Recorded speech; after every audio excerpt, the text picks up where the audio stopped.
Hello and welcome to News Central TV. I'm Tolulope. Adeleru-Balogun. These are the top stories at this hour. Nigerian Air Force commences airlifting of INEC materials for Edo Guber polls. Aviation workers suspend planned protests over 50% revenue deductions. And ECOWAS condemns terrorist attacks in Mali. We have the details of these stories and many more coming your way right here on News Central Now. Let's begin by telling you that former Kogi Governor Yahaya Bello has appeared before the Economic and Financial Crimes Commission, EFCC, on Wednesday, responding to an invitation following allegations of fraud and corrupt enrichment during his tenure.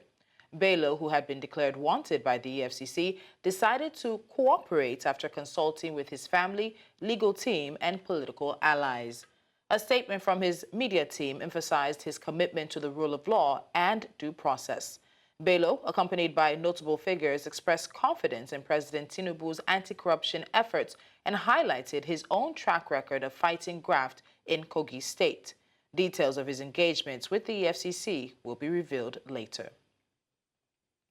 Now to security matters, where the National Security Advisor, Nuhu Ribadu, has announced that President Bola Tinubu has signed a bill establishing the National Center for the Control of Small Arms and Light Weapons. Ribadu, represented by the Director of External Affairs at the Office of the National Security Advisor, Ibrahim Babani, shared this update at the workshop on gender mainstreaming in preventing the proliferation of small arms and light weapons in Nigeria and the West African sub-region, held on Tuesday in Abuja. The workshop was organized by the National Center for the Control of Small Arms and Light Weapons. The NSA highlighted that the president's assent to the bill marks a significant step in the government's efforts to combat the proliferation of illegal arms.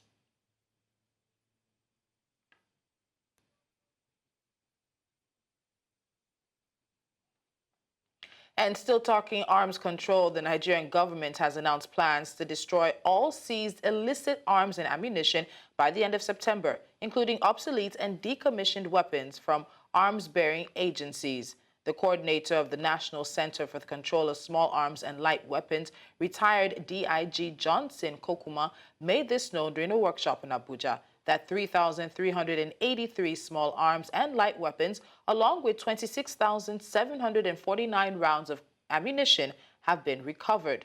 He stressed that the upcoming destruction exercise is vital for permanently removing these weapons from circulation.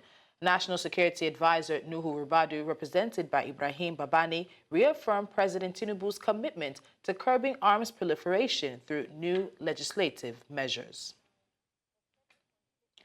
The Kwara State Command of the Nigeria Customs Service says that it has intercepted a truck carrying about 1,135 substances worth about 57 million naira, suspected to be cannabis sativa. This was made known by the Customs Area Controller in Ilorin, the Kwara State capital, saying that the vehicle was intercepted along the Yamboa axis of Bukoro in the Buruten local government area of the state, with the substances concealed in fabricated compartments. He says that the feat was achieved following actionable intelligence and prompt responses by personnel of the Customs Service.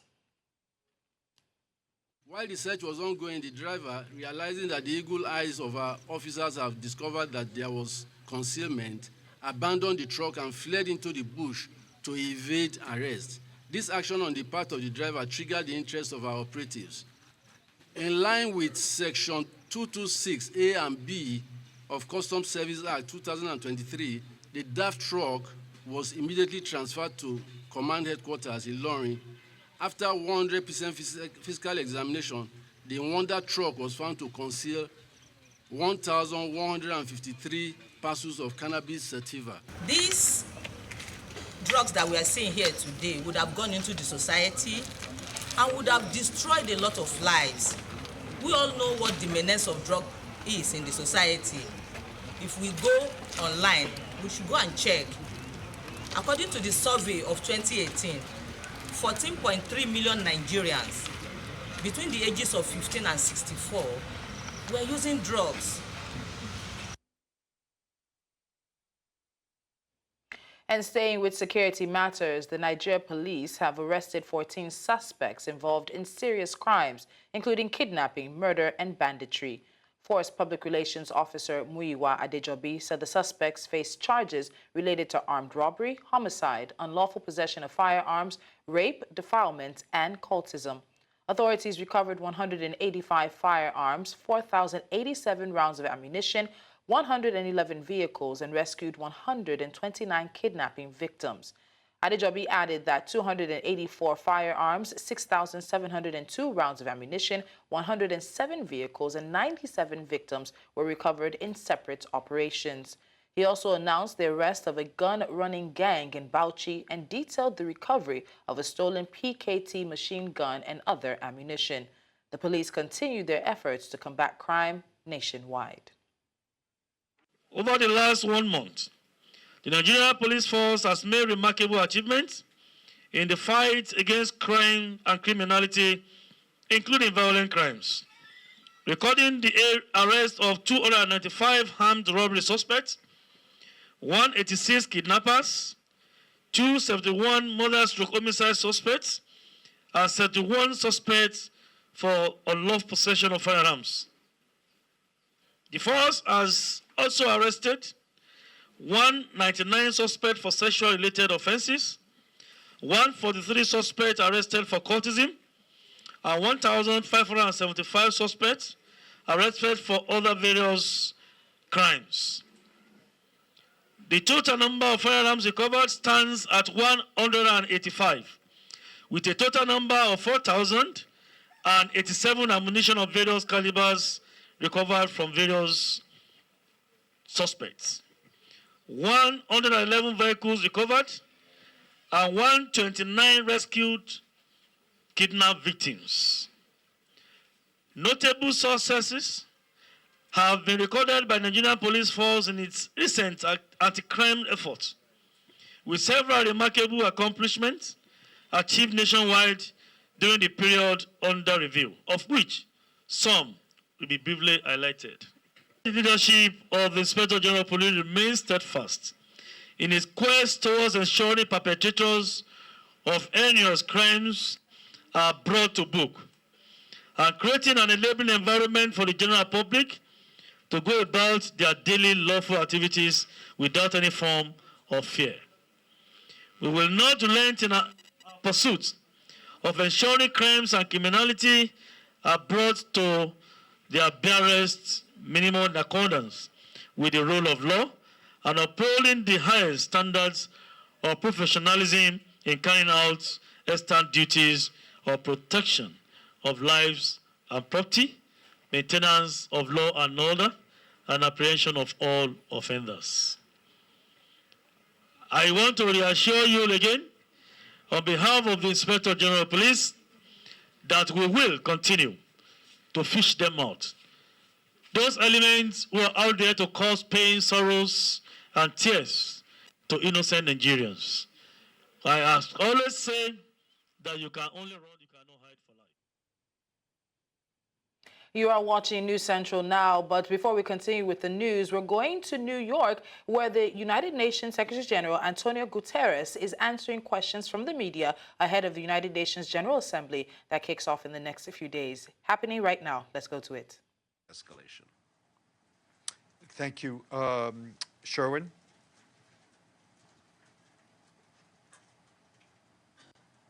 Secretary General Sherwin Bryce-Pease, South African Broadcasting. You say the summit of the future is an essential step towards making global institutions more legitimate, effective, and fit for a world today and tomorrow. Forgive me if I'm wrong, but I thought that was the SDG summit in 2016 that was to make institutions more legitimate, effective, and fit for today. Take the summits that we've had in the past. For example, the 2018 summit that was a precursor to the UN General Assembly in 2018. It's called the Nelson Mandela Peace Summit. The declaration that heads of state and government adopted then said that we as heads of state and government commit to redouble our efforts to build a just, peaceful, prosperous, inclusive, and fair world, revive the values for which Nelson Mandela stood by, placing human dignity at the center of our actions. We commit to demonstrating mutual respect, tolerance, understanding, reconciliation in our relations. I would argue that that declaration has not been implemented, similar to all the other declarations and pacts that we've seen heads of state and government adopt that are gathering dust on the ash heap of history. I don't understand the case you're making to say that this is now going to be the beginning of something new. It's very simple. The SDG summit and the SDGs themselves and all the declarations you mentioned are about the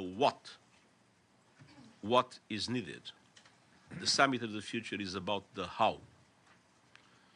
The summit of the future takes into account the fact that to be able to implement the Agenda 2030, to be able to implement all the extraordinarily important declarations that you have mentioned, we need to have reformed institutions. Because today's institutions are institutions that correspond to the world of the post-Second World War and are totally unable, they have proven to be, to address the challenges of today, and namely the challenges of developing countries. And the Summit of the Future is about the how, is about the reforms that are necessary in all areas, Security Council, Bretton Woods institutions, aspects related to artificial intelligence, to climate. I mean, in all those areas, there is a serious problem of governance. And it is about that governance that this summit is about. And that is new and essential. Benno, Because if not, all the rest will fail, Benno, as it has been failing until now. I apologize, sir. Benno, Gabriel, then Ibtisam. Hi, Secretary General here. Benno Schwinghammer with the German press agency. Good luck for high-level week. So you emphasized already that the negotiations for the Pact of the Future are still going on, but diplomats say this paper will not turn into a visionary paper till Sunday. The P5 know that. They will not, or they don't plan to attend on level of head of government or head of state in this summit. What's your message to them? Is that the leadership you wanted to see from the P5? Well, first of all, one of the P5 will be present, as far as I understand. So only P4. Not on the level of head of state or government, at least to the provisionary speakers list. I presume President Biden will be intervening in this high-level week I'm talking about the summit of the future.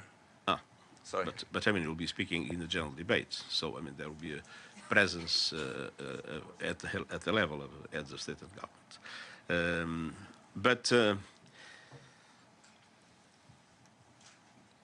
One of the very important aspects that is in the Summit of the Future is the recognition that our institutions need to be reformed.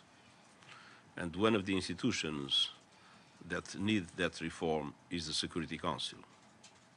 And one of the questions that is important in relation to the future relates exactly to the role of the P5 and to the need to have a certain redistribution of power to make things more fair and more effective. Gabriel, then Ibtisam. Hello, Secretary General. How are you? Gabriel Elizondo from Al Jazeera English. Thank you for the briefing. I want to ask you about UN agencies and their health right now, particularly, as you know, UNRWA, for example, under incredible strain with more than 200 staff members that have been killed in Israel's continued war on Gaza. But it's not only UNRWA in Gaza, it's World Food Program, other agencies in Africa, in Sudan, not getting the funding that they need, not get under pressure from host governments, also dealing with political pressures from the Security Council. How do you ascertain the health of UN agencies as a whole, and what more can be done to bolster their effectiveness in the life-saving work that they do around the world? Well, the UN agencies are healthy. They need to be properly funded, but they are healthy. They are doing the job. they are working in a very effective way. And I'm proud of the work that our agencies and their staff is doing everywhere. Of course, you quoted a very specific situation that has nothing to do with funding. When we have around 200 members of the staff of not only UNRWA, but also other agencies that are killed in a war context, this is absolutely intolerable. And this is something that requires effective accountability. So we need, first of all, international humanitarian law to be respected in all conflicts, humanitarian workers to be protected in all conflicts, UN and non-UN humanitarian workers. And we need the humanitarian funding to be able to follow the dramatic increase in the needs because of the dramatic multiplication of conflicts and the dramatic impact of climate change that is accelerating in a very dangerous way. So what we see now is not that there was a meaningful decrease in the humanitarian funding, even if there are some negative signals in the horizon. The problem is that the humanitarian funding did not follow the dramatic multiplication of the needs, which makes many of our humanitarian operations be in an extremely, extremely difficult situation to be able to respond to the dramatic problems of the populations they are in contact, because simply they have not enough resources to do so. Ibtisam, then Edie and Miriam. Thank you, Mr. Secretary General here in Sorry, Philadelphia. yes. My name is Ibtisam Azim, Al-Arabi Al-Jadid newspaper. As you know, more than 41,000 Palestinians, the majority of whom are civilians, were killed in Gaza, and still weapons are being delivered to Israel. So my question to you, do you believe that there should be a weapon halt on delivery to Israel or weapon embargo? And what is your message to the Palestinians in general and the Palestinians in Gaza who feel that the world left them alone being killed? Thank you. Well, I have no illusions about the possibility of what you are requesting. Knowing the world as it is today and knowing the decisions taken by the powers that are relevant, I have no illusions that that would be possible. That makes the situation be what it is. And obviously, there is something that needs to be underlined once more, is that the level of death and destruction that we witness in Gaza is by far the largest that I've ever seen when in my mandate as Secretary General, and that the violations of international humanitarian law are totally unacceptable. I condemned as I did, and I feel that that condemnation was essential, the terror attacks by Hamas, but what's happening today in Gaza is totally unacceptable, and I follow with a lot of interest the work of the international courts in this regard. Just a quick follow-up. You say you have no illusion, but you have a moral authority and a position on the issue of weapon delivery. So do you support it? Do you think it would be beneficial to stop the war immediately? I think that that will not happen, and I'm more concentrated on the things in which I believe we can make a change in the immediate. Edie, Miriam, then Talal. Thank you very much, Mr. Secretary General. You are bringing world leaders together to press for a multilateral future where countries work together. And yet we have two major wars in Gaza and Ukraine, a war in Sudan, and many others, and with exploding pagers in Lebanon and Syria yesterday. How worried are you that instead we may be heading toward World War III? I think we are perfectly on time to avoid to move into World War III. What we are witnessing is a multiplication of conflicts and a sense of impunity. And the sense of impunity that is not in the relations among the big powers, where the risks of world war are bigger. It's a sense of impunity everywhere. I mean, any country or any military entity, militias, whatever, feel that they can do whatever they want because nothing will happen to them. And that, contrary to the situation during the Cold War, where there was indeed a serious risk of a third world war because of the nuclear arsenals, and you remember the dramas that we faced in that moment. But at that time, it was true that there were some guardrails, that there were some norms, and when things would get out of control, the two superpowers would come together and solve the problem. Today, this no longer exists. And the fact that nobody takes even seriously the capacity of the powers to solve problems on the ground makes the level of impunity an enormous level. So I'm much more worried with the dramatic impact in the life of civilians, women, children, elderly people, everywhere, from Sudan, from Myanmar, from Gaza, then of the risk of the Second World War, of the Third World War, that I still believe we have all the conditions to avoid. Miriam, Talal, then Maggie. Thank you, Steph. Mr. Secretary General, Mariam Ramati, Afghanistan International News Channel. My question is on Afghanistan.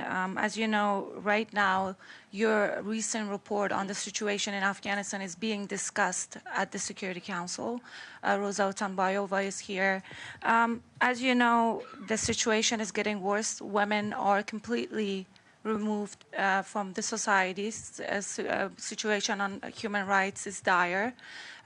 Medias are banned, and the Taliban are jamming satellite channels, including my channel, Afghanistan International. Do you think it's time for you and the international community to change course in policy on how to deal with the Taliban?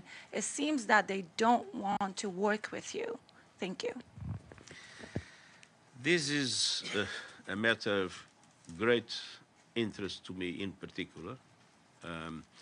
We will have a meeting during the high-level week in which I'll be present, especially on the horrible violations of the human rights of women, that I consider the most horrible aspect of the present regime. But of course, we are extremely concerned with all human rights violations, and we are extremely concerned with the lack of inclusivity in relation to other ethnic groups within the context of the governance mechanisms of the country, as we are concerned about the risks of the country being a supporter of terrorist organizations able to act in other countries. And so it is our intention, and that is the reason why this meeting will take place. It is our intention to be more, I would say, effective, as much as we would be able to be more effective in doing everything possible to revert these situations, knowing that it will not be easy because the Taliban at the present moment have a full control of the situation in the country. Maggie, then Joe, and then Deji. Oh, sorry, Talal. Sorry, Talal. How could I miss you? I apologize. Mr. Secretary General, thank you very much. It's good to see you. The war in Sudan has been raging since the 15th of April 2023, with many people injured, many people losing their lives, millions are refugees in the surrounding countries, and even more displaced within the country. Can you brief us, where are we now from finding a way to implement a ceasefire in Sudan, especially in the presence of General Al-Burhan during this session of anger.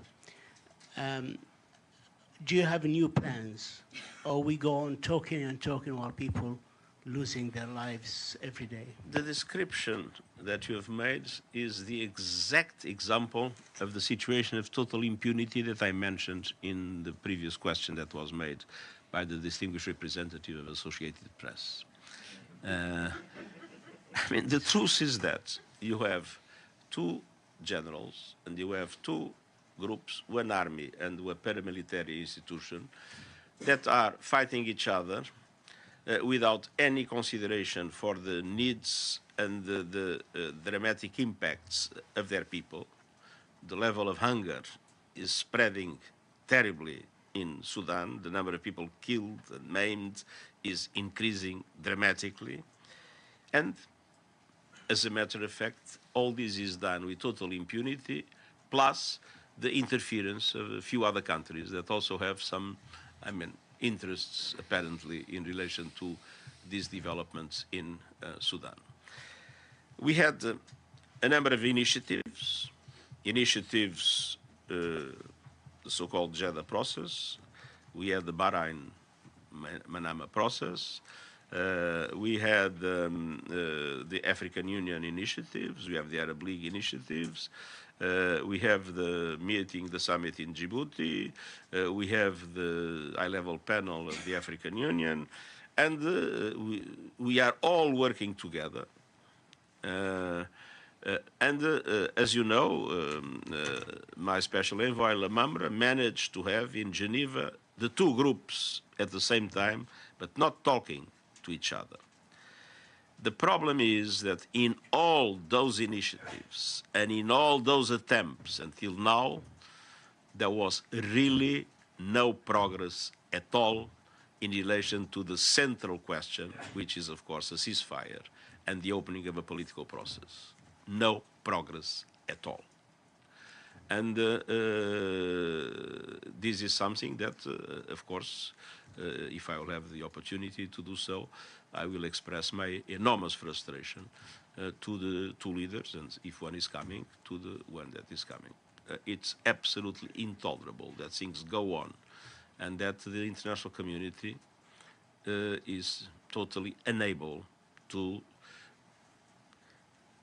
sometimes some improvement here and there in relation to conditions of humanitarian access, sometimes here and there some promises in relation to the protection of civilians, but in practical terms, huge violations even of these promises. And then the most dramatic is that no progress at all in relation to what really matters, and that is a ceasefire and the beginning of a serious political process. Maggie, then Joe. We've been watching the Secretary General of the United Nations, Antonio Guterres, take on questions from journalists from around the world ahead of the United Nations General Assembly.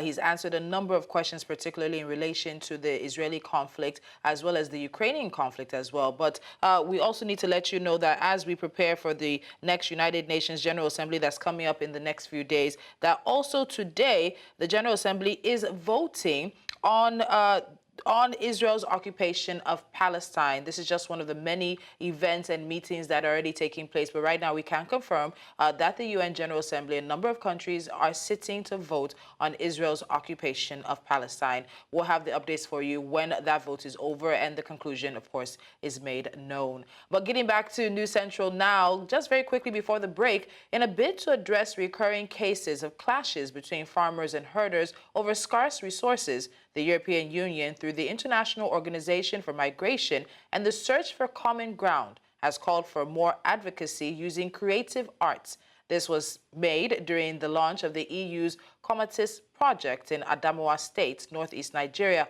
where community members were trained on local strategies for resolving conflicts. Correspondent Idong Joseph filed this report. Nigeria has witnessed an alarming rise in farmer-herder clashes, fueled by competition over scarce resources. This has been identified to be caused by demographic growth, expansion of human settlements, and climate change, amongst others. From 2016, we're having many problems in our areas, especially Gire, local government under Tambo Watch and under Green Watch. Between farmers and herders, we're having many problems. To contribute to the mitigation of this crisis, particularly in Adamawa State, northeastern Nigeria, the European Union has initiated a project to encourage communities to leverage the power of arts, notably drama and entertainment, to tell real-life stories of citizens affected by the conflicts. Normally, it is drug abuse that brings problems between the farmers and the herders. So that is why we have dramatized and show how it's affecting the problems between farmers and herders and how it is being solved. Is to see that people live in harmony, especially herders and the farmers. So you can see that the drama is showing something that amicable solution.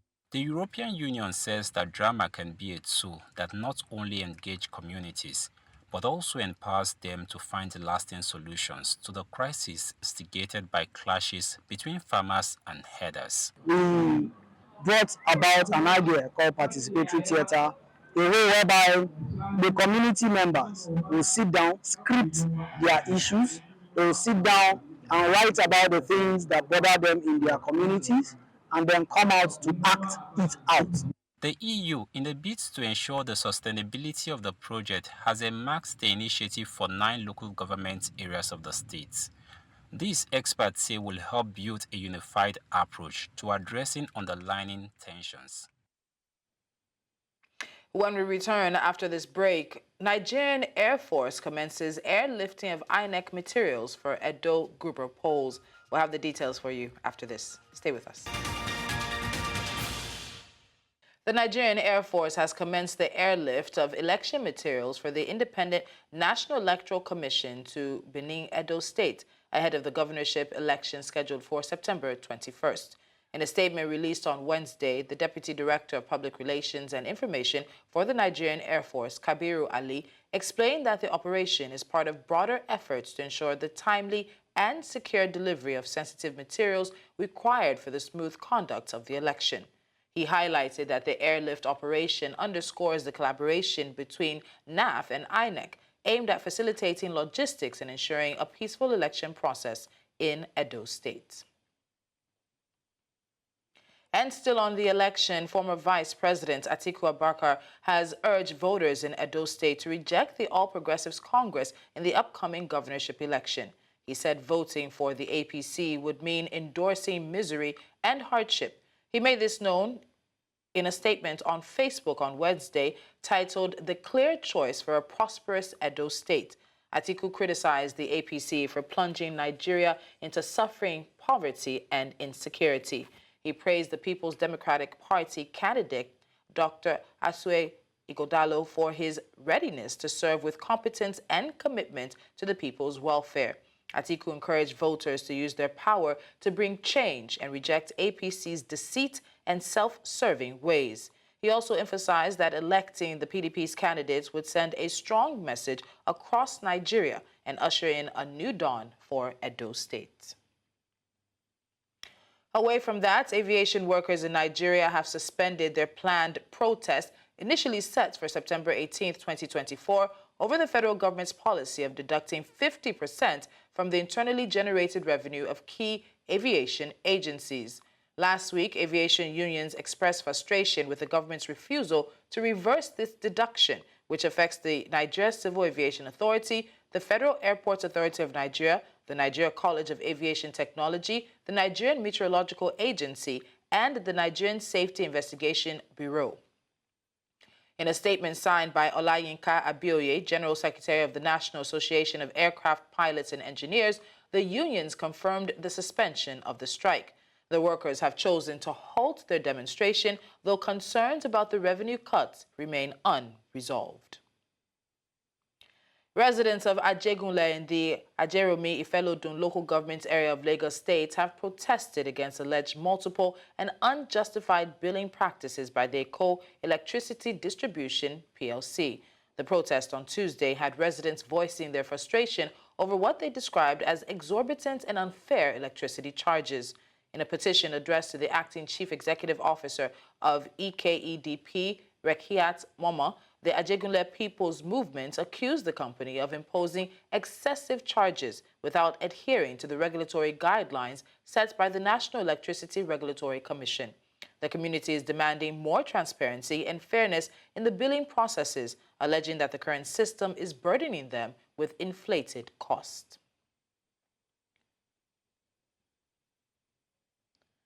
The Nigerian Geological Survey Agency has assured residents of the Federal Capital Territory that the recent earth tremors posed no threat to the environment, urging the public not to panic.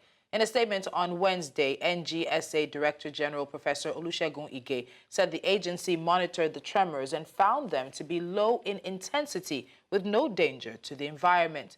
The agency said around 48 separate tremor events were recorded, with both intensity and frequency increasing between September 13th and the 16th. Ige assured the public that the agency is closely monitoring the situation and will provide updates as necessary. He added that the agency's seismic stations are being monitored in real time to ensure prompt alerts in the event of any significant activity. The Nigerian government has issued a flood alert following the release of water from Cameroon's Lagdo Dam. Director General of the Nigeria Hydrological Services Agency, Umar Mohammed, announced that the release will be gradual, with no major flooding expected. However, states, including Adamawa, Taraba, Kogi, and Benue, are advised to prepare for potential impacts. In 2022, water releases from the Lagdo Dam caused devastating floods in Nigeria, leading to 603 deaths and the displacement of 1.4 million people. Mohammed explained that the current water flow, starting at 100 cubic meters per second, could increase over the next 7 days. The release will be carefully managed to prevent overflowing the Benue River system. Authorities are closely monitoring the situation. The SOS Children's Village has launched an initiative which aims to promote peace in the country and end vices against children. The initiative, known as Stomp for Peace, is a collaboration with Save the Children International and seeks to end child labor, human trafficking, kidnapping, and other vices.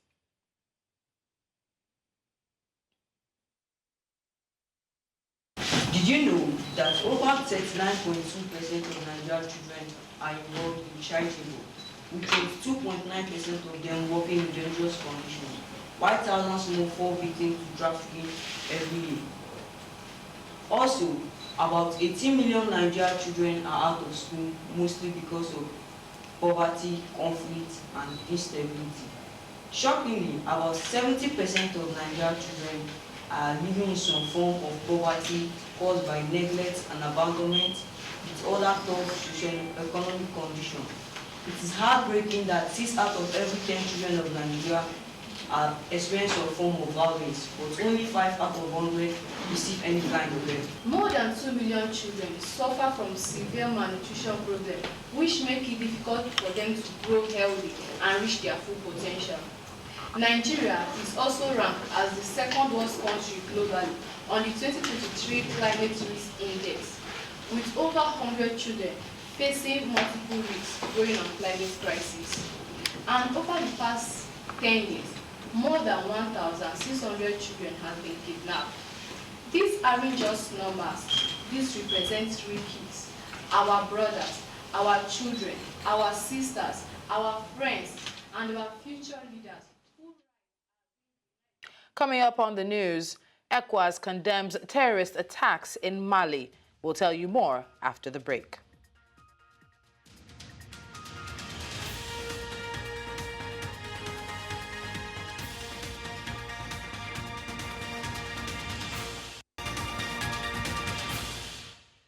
The news continues in West Africa, where the Economic Community of West African States has condemned Tuesday's terrorist attacks in Bamako, the capital of Mali, a country whose military junta recently announced its withdrawal from the regional bloc.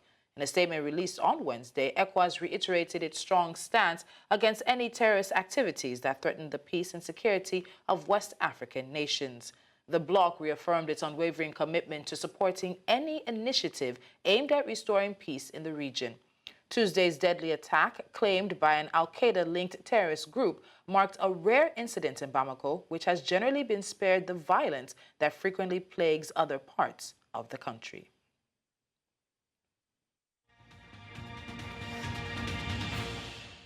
Exploding pagers have claimed the lives of 12 people in Lebanon, including 2 children, the country's health ministry said on Wednesday, updating the toll a day after the blast blamed on Israel. Hundreds of the wireless devices exploded simultaneously across Lebanon on Tuesday, hours after Israel said it was broadening the aims of the Gaza war to include its fight against Hamas ally Hezbollah. Israel has yet to comment on the unprecedented attacks. Now I'm joined by News Central's international correspondent, Afua Hagen, and she's going to take us through the latest on this. It's good to see you on this side of things today. Tell us what is the latest right now. As of yesterday, Israel had not made any statements. Hearing this morning that international and Western powers are pointing the finger at Israel. What's the latest? You're absolutely right in saying that the finger is being pointed at Israel. Reporting on the ground is saying that this was a coordinated attack between the IDF and Mossad. But today, as funerals are actually taking place in South Beirut, more explosions have been heard. Now, news teams on the ground that are reporting from those funerals that are taking place are saying that these explosions are being attributed to handheld radios that are being used by Hezbollah. Now, Hezbollah are using these low-tech, low-fi ways of communicating, pagers and handheld radios instead of smartphones because they have been infiltrated in the past. And now they're using these lo-fi kind of ways of communicating. So yesterday it was pagers going off, 750 people injured in the south of Lebanon, 1,750 in the Beirut area. And today, reporting is telling us that handheld radios are exploding across southern Beirut. 3 people reportedly killed in explosions in Bekaa, and those are taking place at the funerals of the people who died yesterday. So we can expect the toll of people who died and the toll of people who have been injured to rise throughout this afternoon. I know many people have seen a lot of the videos that were on social media between yesterday and today, but there are questions as to the how. How exactly has Israel, again, they haven't spoken about this, been able to do this? So there's either the speculation it was some kind of text message that shorted out the pagers, but what seems to be more likely is the fact that they somehow were able to cut the chain between the time the pagers were purchased in China and then made their way to Hezbollah in Lebanon and be able to put in some kind of explosive devices. Do we have an idea of how it was done, or are we still tied to speculation? And that's a really good question, because that's what people really want to know. How could this happen? So these pagers originated from Taiwan, and then they were sold on to a company in Hungary, and it's thought that that perhaps is the place in the supply chain before they ended up in the hands of Hezbollah, where they could have been modified. Now, it's thought that the explosions that were detonated remotely were beside the battery. And people have been reporting that the pagers went off, so a message was received, and the person would look at the pager, and then it would explode. And that explains why there's so many injuries to eyes, hands, limbs, because people were holding the pager and looking at them when it exploded. Now, like we said, Israel have not taken any responsibility, but the reporting on the ground is that it was an operation between Mossad and the IDF. But Israel has done something like this before. They assassinated a Hamas leader by sabotaging his mobile phone, which blew up while he was holding it, killing him instantly. That was in 1996. Now, Israel have not said anything. They haven't replied or responded to the claims that they are responsible. But the reporting on the ground is that they are responsible for this. It was between the IDF and Mossad. And finally, before I let you go very quickly, what has been the response? Again, as Israel is not claiming responsibility, I believe we are hearing from Hezbollah, who have made a very strong statement in regards to retaliation. And again, as we said, they are a Hamas ally. So what's been the response, and are we going to expect to see some retaliation back and forth in the coming days?